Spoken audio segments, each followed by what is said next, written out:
Welcome back to a new week on the Out of the Bubble podcast. My name is Rachel Peru, and I hope you're all having a fabulous summer. And especially if you're in the UK, we're enjoying some gorgeous sunshine for a change and this lovely warm weather. So, if you're not managing to go abroad, I hope you're making the most of it when you can. This week's lady is somebody that I have had the pleasure of talking to on the podcast before. She's no stranger to championing midlife women in all the work that she does.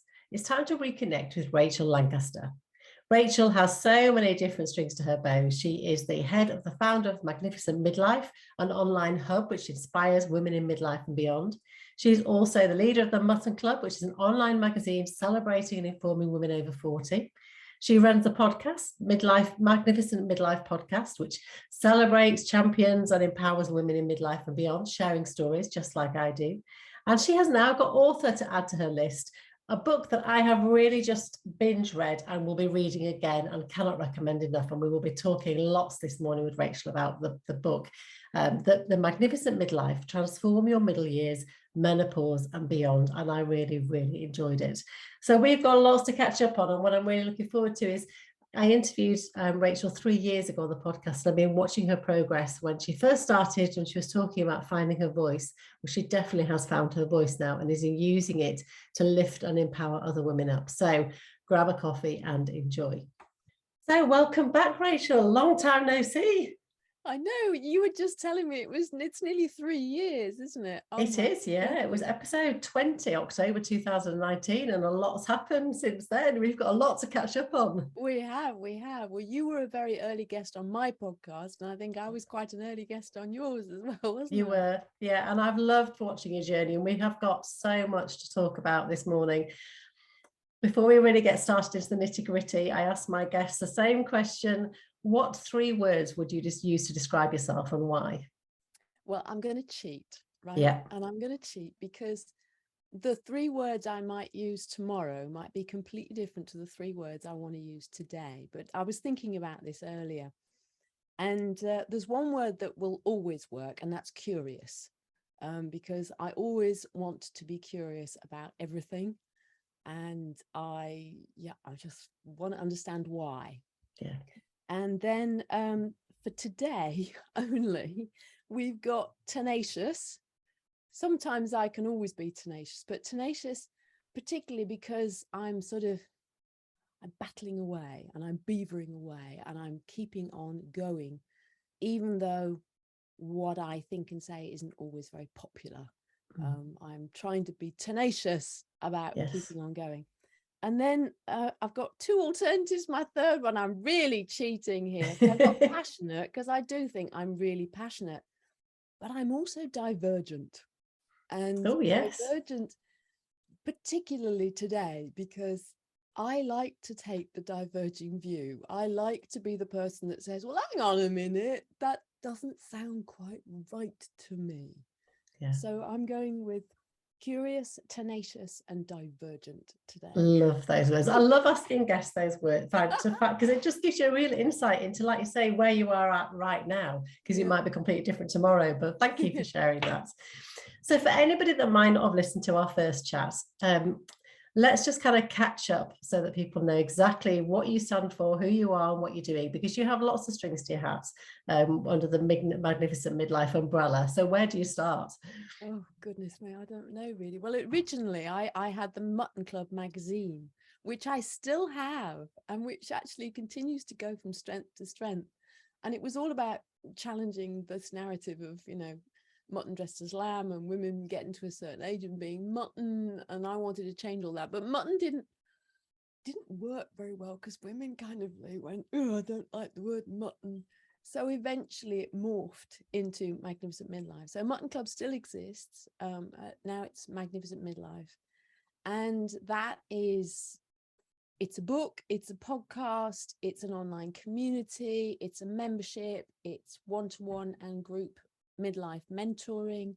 I have a program now called Revitalize, which is so much fun, which is a 6-week intensive mentoring program that I do with midlife women who want to be revitalized, who are fed up with kind of feeling a bit and that life is a bit and would like to find a bit more spark back. So I do that, and I'm having a blast. I love it. I absolutely love it. I know you love what you do, and I love what I do. And I may have made more money in another life, but I'm much happier doing what I do now. So yeah. And everything that you do is all around empowering women and offering resources and information for them to take that next kind of chapter in their stride. But for those that don't know your backstory, how did this kind of inspiration start for you? Well, I was given a diagnosis of early menopause at 41. And at the time I found out because I had a hormone test because I was trying for another child. And I'd always wanted another child. I had one. And ever since he was born, I wanted another one.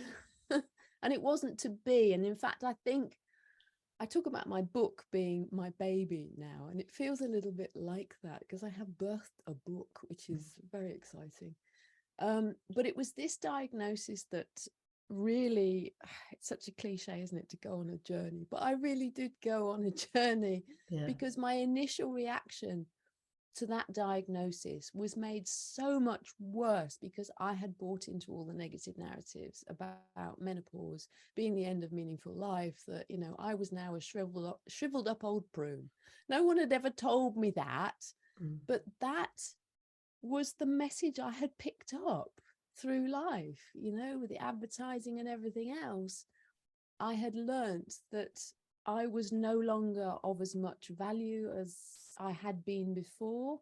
I didn't know who I was as a newly infertile woman. What was my role? What was I supposed to do or be?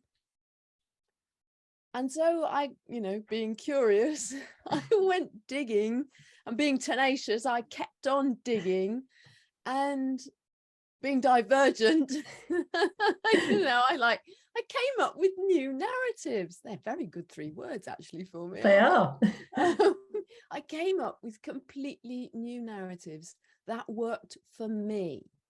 And then I've spent the rest of the time trying to get everybody else to buy into my narratives because I'm stubborn as a mule as well.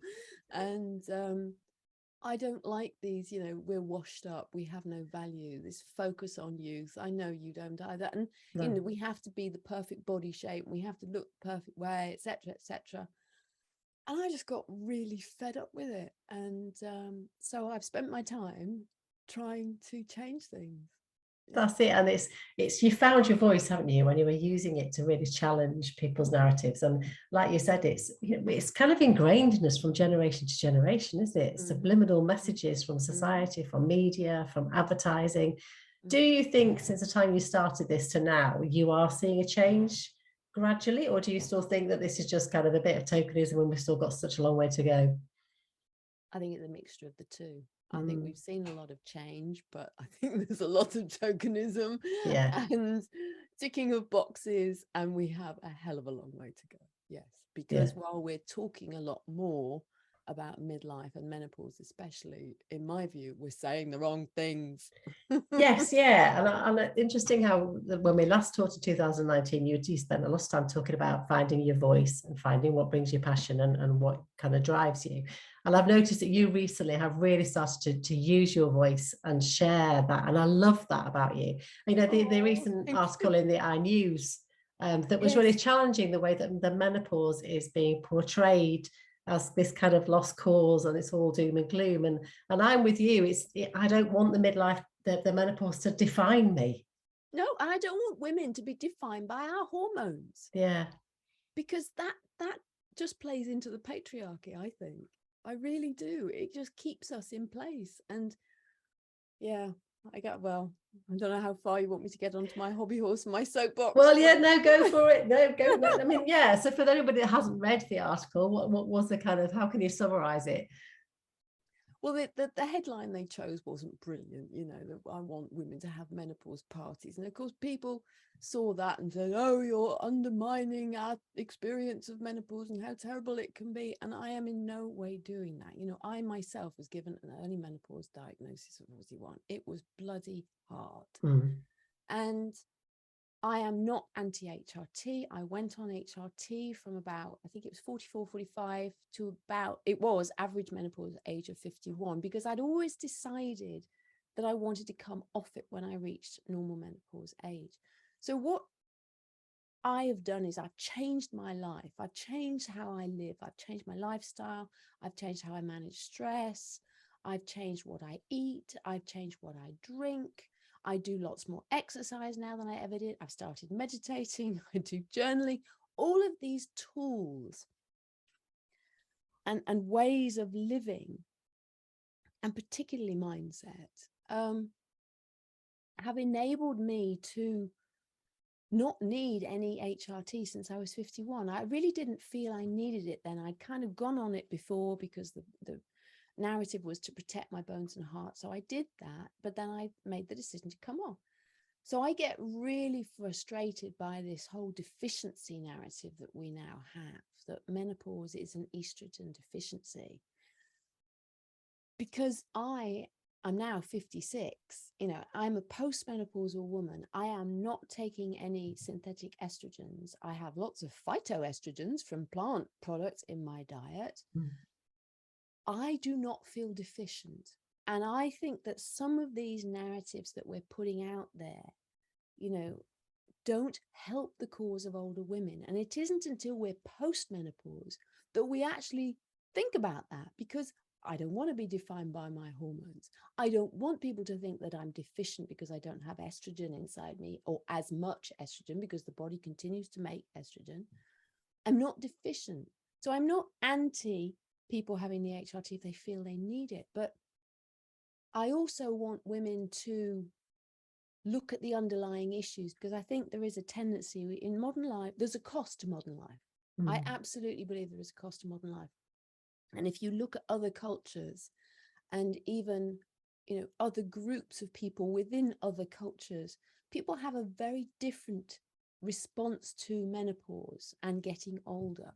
It's particularly bad in what I call Anglo societies, which I've talked about in my book, which is the societies that come from Protestantism, actually, because it was the work ethic, and that if you couldn't work, you didn't have value. So, as you got older, you didn't work.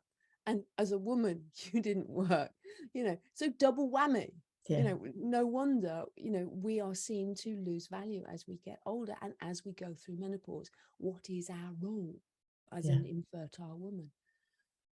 So it's interesting, because I'm on HRT and I do know right now for me it's working, but I equally know that I've been under much more stress recently. My mum's not well, so I've suddenly become carer role, and so I am now looking at my lifestyle, because the caffeine's gone.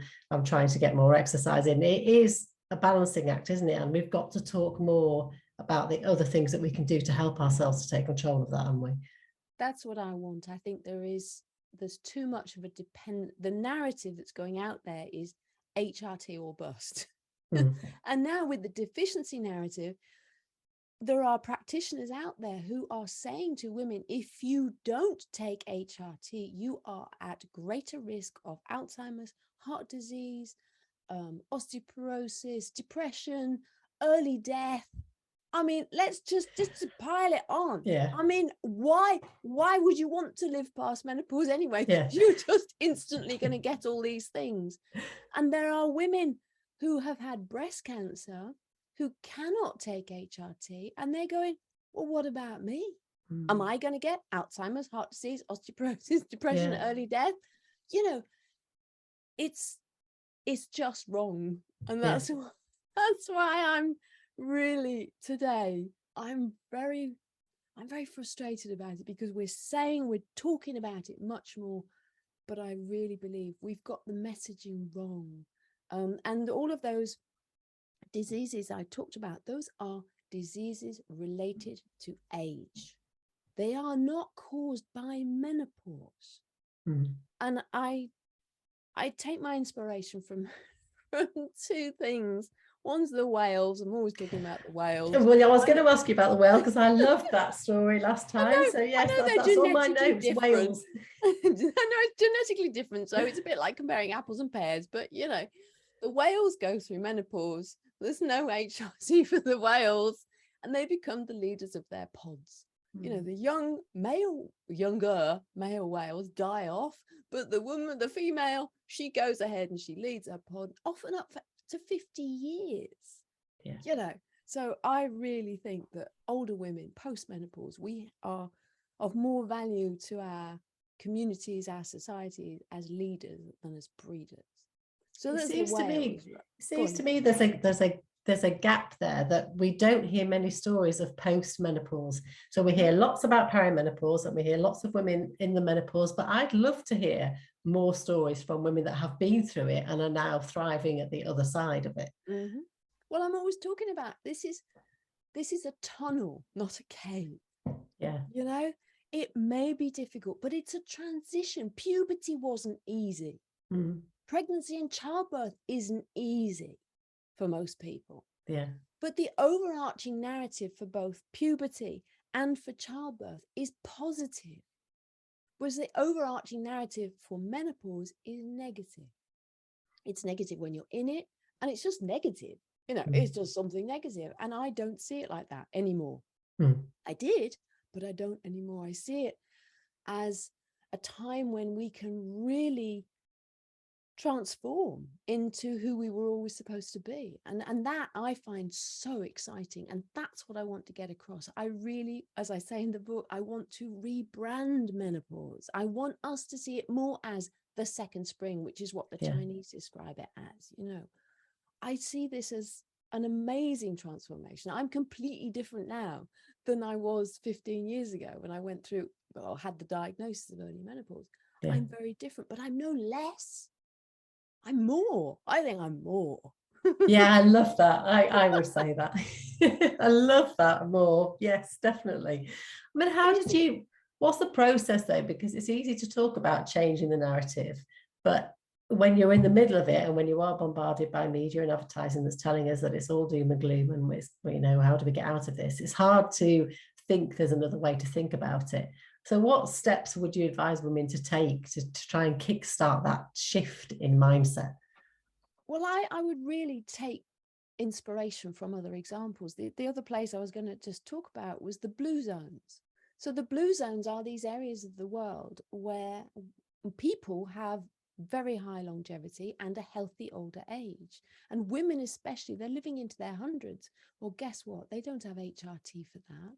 And they have a mindset that celebrates them as older women. Otherwise, they wouldn't live that long, because there is research that demonstrates how we feel about aging will impact how we age. How we feel about menopause will impact our experience of menopause. The woman who introduced me to the whales, Darcy Stanky, who wrote Flash Count Diary, and who actually paddled out in a kayak and met Granny the whale that she'd been tracking on the internet for quite some time. And she credits that encounter with not just transforming how she felt about herself as an older woman and going through menopause, but actually impacted her physical symptoms as well. You know, it actually, the physical wellness was impacted by that experience. So it's really hard. I mean, I would say go and get my book. Yes. It's a good place to start. It is. And actually in there, I do set out, that there are pages where I ask people questions. So I'm challenging their beliefs. I'm challenging their internal narratives. I'm asking them to find new narratives and to explore different ways of thinking, and then actually putting in place a plan that can take them forward into a new dimension, take them forward into a magnificent midlife and beyond. Because as I say, I'm not about making this mediocre. It's not mediocre midlife and beyond. It's magnificent, because we are magnificent. We can be magnificent. And if we just believe we can be, I really genuinely believe we can be, and then we'll change the world. And the world sure as heck needs changing, because it's a mess. Yeah. And it needs far more it needs far more female energy in it. It needs far more older female energy in it. So I'm trying to inspire women to believe that they can step forward and go out of that bubble instead of sitting in their bubble, because it feels nice and comfortable. It's okay. It's not brilliant, but it's all right. Why shake the tree if everything's working kind of okay? But yeah.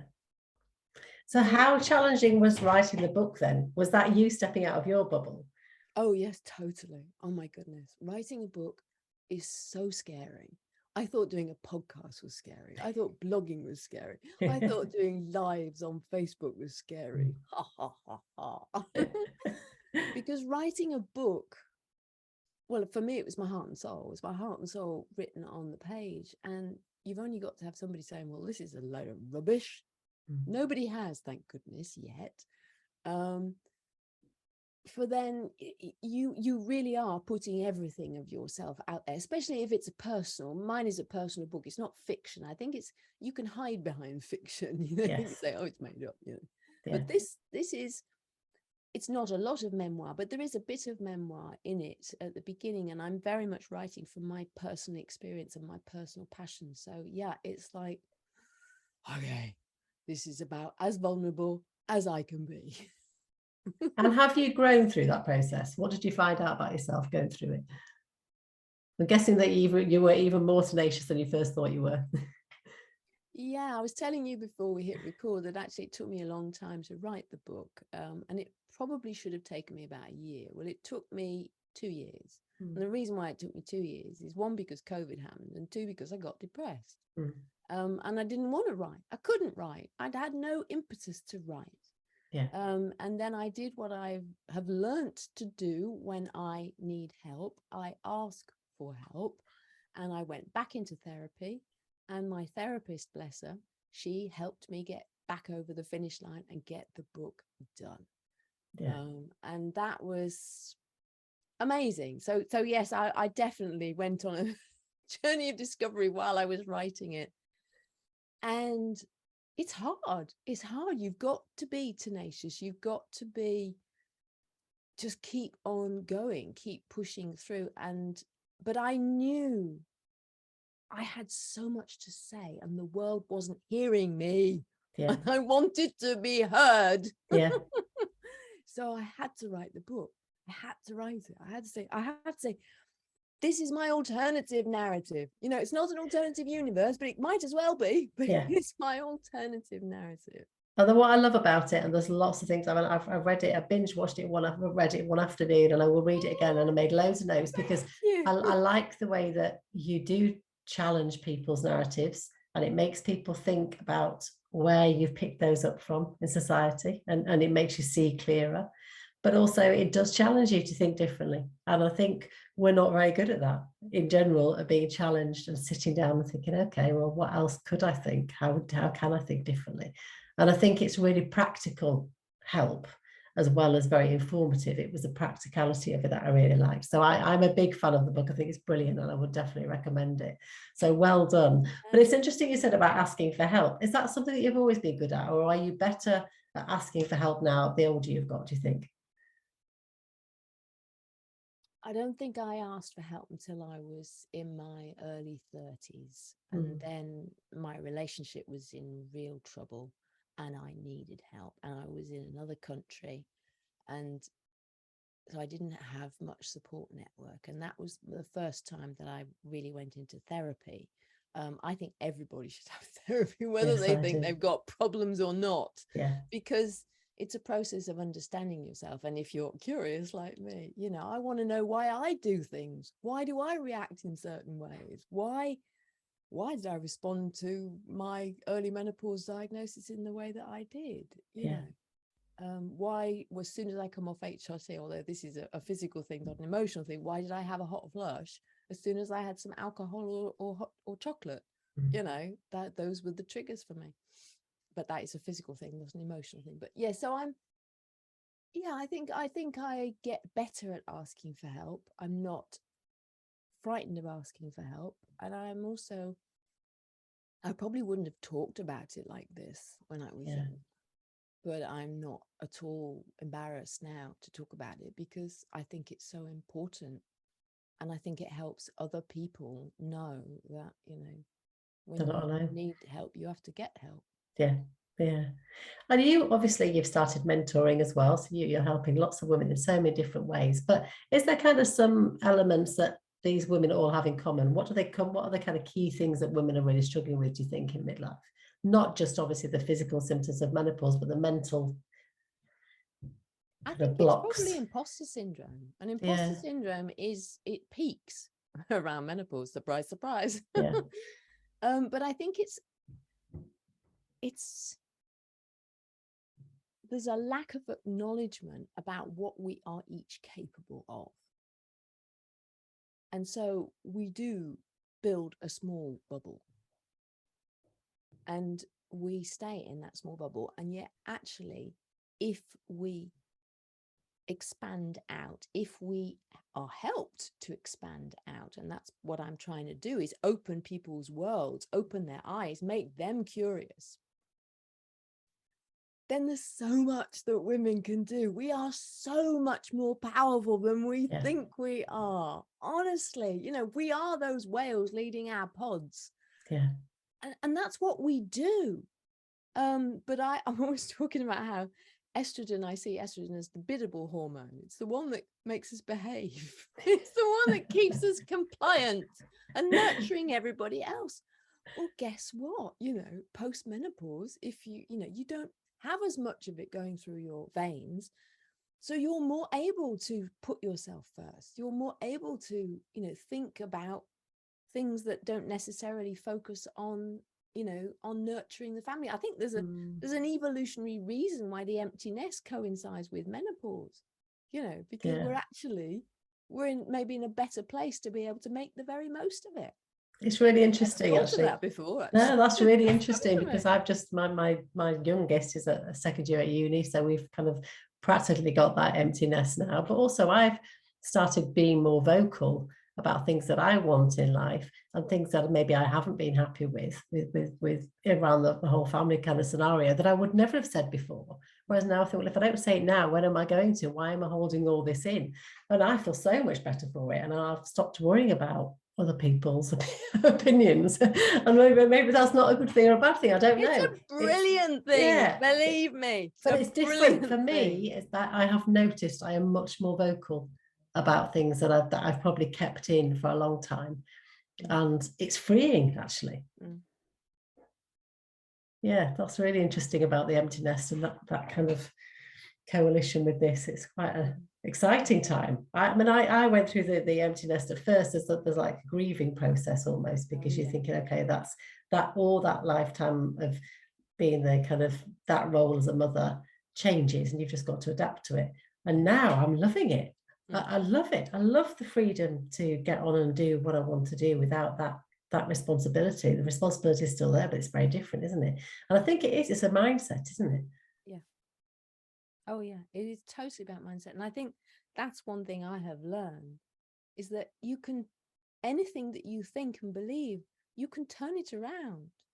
You can decide what you think and believe about something.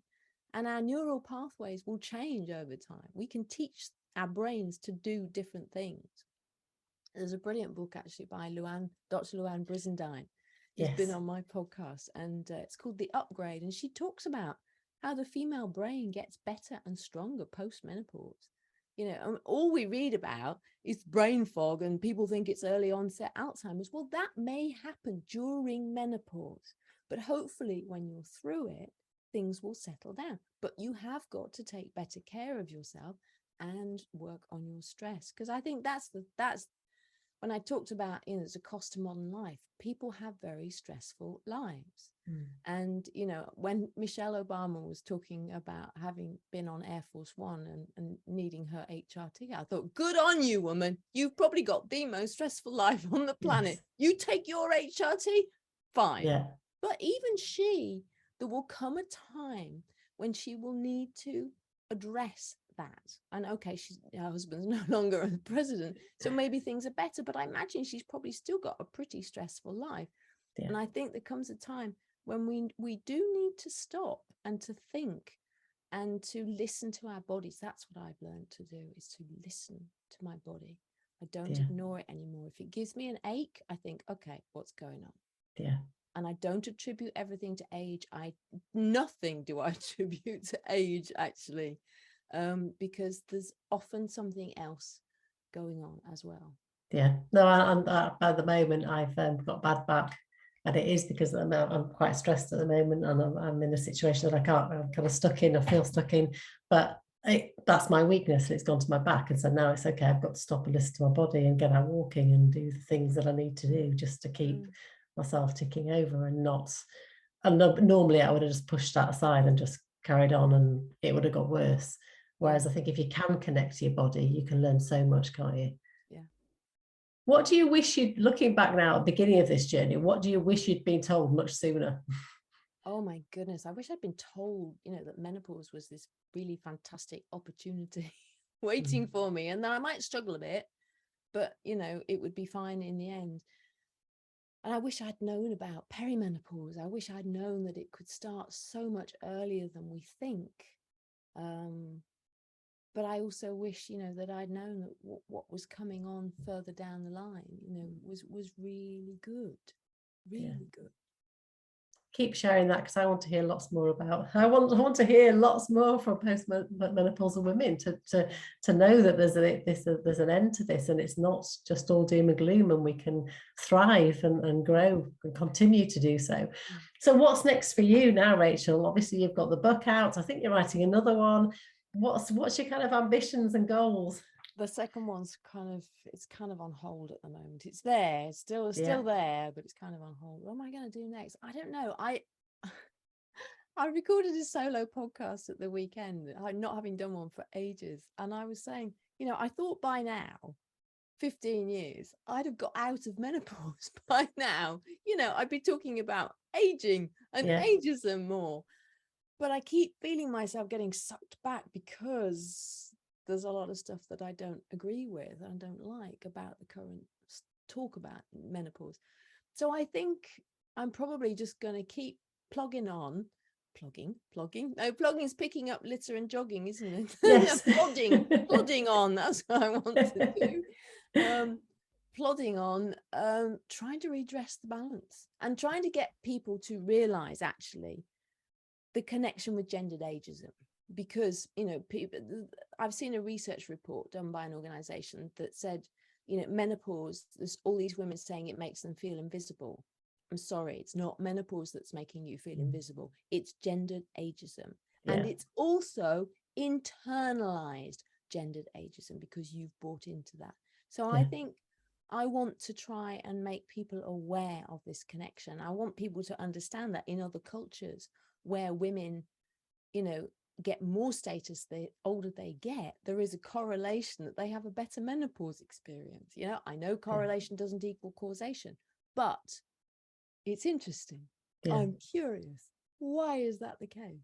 Why is it, do you think? Why do you think the UK are kind of quite behind in that thought process compared to China, Asia, that seem to have so much more respect for older people and older women in particular? They're following us now. It's changing. They're taking the lead from us, which is another thing I want to stop. I think a lot of it is money. I mean, I don't have the figures here, but in my book, I talk about how the anti-aging market is, the size of a small country. GDP. There's also I will try and find this figure for you. They're talking about, I think it was $600 billion market opportunity for menopause. So the more people can be persuaded that menopause is bad and that aging is something to hide, deny, or fix, then the more money they make. And that I do think is why, and our marketing industries have cottoned on to that perhaps faster than other places, because other places had a traditional respect for older people that we never had in the first place. Yeah, and I think that's something that we've all got to be quite aware of, actually, because the products that a lot of these menopause brands are now bringing out are things that have been available for years and years and years anyway, and they're just repackaged and relabeled to make money. It's all about the money. All about the money. So it's about being consciously aware of things, isn't it? Yes. Well, thank you for doing all the work that you're doing. I'm a big fan of your podcast, of the book, which I will share links to. How can people find out about you, Rachel? What's your website? Magnificentmidlife.com. that's where I am. There's also themuttonclub.com if you fancy a good read. There's some excellent articles on there. And I'm Magnificent Midlife on all the socials. And the book is Magnificent Midlife. Nice and easy to Transform your remember. middle years, menopause and beyond. So it's easy. Does what it says on the tin and is consistent. I've got that right at least.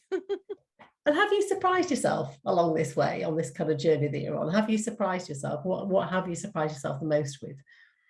I never thought I'd be prattling on about menopause all the time. Honestly, I never in my wildest dreams could have imagined that. Well, keep doing it. Keep banging that drum for us all. Because we need it, and we need to challenge. We need to challenge the industry. We need to challenge our thought process, and we need women to stand up and make those challenges. And it's better to be part of the conversation than sit and watch, isn't it? I think so. And what I really don't want is that the negative experience of menopause of one person or a few people or quite a few people doesn't automatically become the blueprint for all of us, because it shouldn't be like that. We each are different. We each have a different experience of menopause, of midlife, of getting older. We're all unique. Yeah. Well, thank you so much. My last question, Rachel, that I ask all my guests: if you were to pay yourself a compliment, what would it be? She didn't give up. Yes. Fabulous. Thank you so much. I'm so glad that we've reconnected, and I shall look forward to watching this journey continue, because you're doing great work, so keep it up, and I'll share all your links. Thank you. It's been lovely to catch up. Thank you. Take care. Well, a really thought-provoking chat with Rachel. Really enjoyed talking to her, and I like the fact that she's challenging this narrative. And we cannot deny the fact that there are some women, the menopause really is a very, very difficult time. I've had my own experiences of the menopause so far, and my anxiety has run riot, and I'm trying to learn to adapt to these changes that are going on in my body. And it can be a really difficult time. It's a roller coaster. But Rachel is right. There's lots of we can do to empower ourselves and to change our lifestyle to make sure that we are making the best of ourselves. And we can also really start looking at all the positive things that are going on at this time in life. What do we want? How do we want to show up in this next chapter? And in the book, she does share a really great quote from Germaine Greer. The menopausal woman is a prisoner of a stereotype and will not be rescued from it until she begins to tell her own story. And as you know on the podcast, I am a great believer that we've all got our own stories to tell, which is what I am all about, sharing them. So I want to hear more stories from post-menopausal women. I want to hear those positive stories of what's to come afterwards, because they're the stories that I feel as a woman go through menopause herself, we don't hear enough about what comes next, what comes afterwards. We don't just fall off a cliff. So thank you so much, Rachel, for joining me and sharing her thoughts on how we can change and challenge our own narrative. I will be back next week. If you are wanting some more inspiration, then please come and join our free Facebook group. It's called Step Out of the Bubble. And it's a place where you can come connect with other women, like-minded women that are going through all different stages of their journey, all embracing life, all trying new things, learning from one another. And it's just a really great place to come and meet new people. It's a safe space, and I love being part of it. So come over to the Step Out of the Bubble group, and you can also find me on rachelperu.co.uk, and drop me an email if you're enjoying these. And if you know somebody that you think would be an amazing guest for the show, then get in touch at rachelperu1@gmail.com. So I will be back in a fortnight, but in the meantime, keep being fabulous.